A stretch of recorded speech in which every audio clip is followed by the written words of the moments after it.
យវងវែងផ្លូវដើរយូរទៅមិនដឹងគោលដៅនៅឯណាបងខំប្រឹងចាប់អូនបែប្រឹងលែងស្នេហា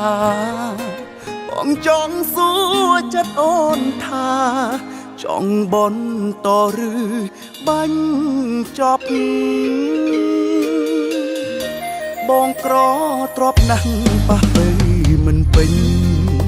បងមិនអាចទិញរាល់ដំរើការគ្រប់សពបើអូនចង់ទៅចង់ព្រោះគេអាចគប់រុញស្នេហ៍មួយនេះត្រឡប់បងមិនស្អប់មិនខឹងអូនឡើយគេចាយដុល្លារក្រដាស់ក្រដាស់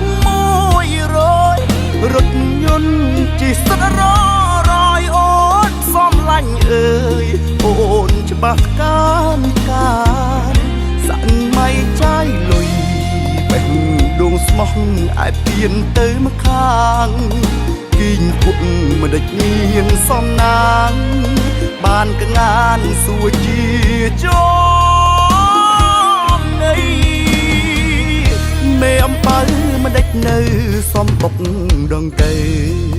ដងស្លាប់គូហើទៅកនលែងសំនឹងស្រីវេលាកន្លងទុកថាផ្កាដុំខុសដីសង្ឃឹមថា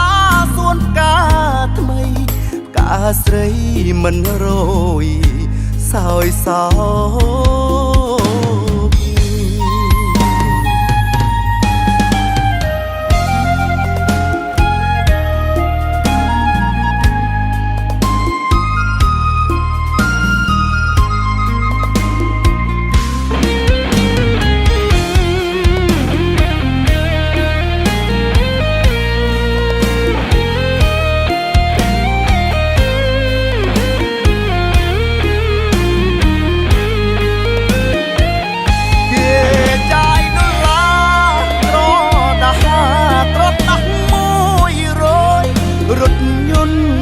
សិតរ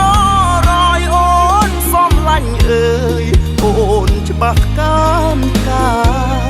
សាក់ម៉ៃចាយលុយបេះដងស្មោះអាចពៀនទៅម្ខាង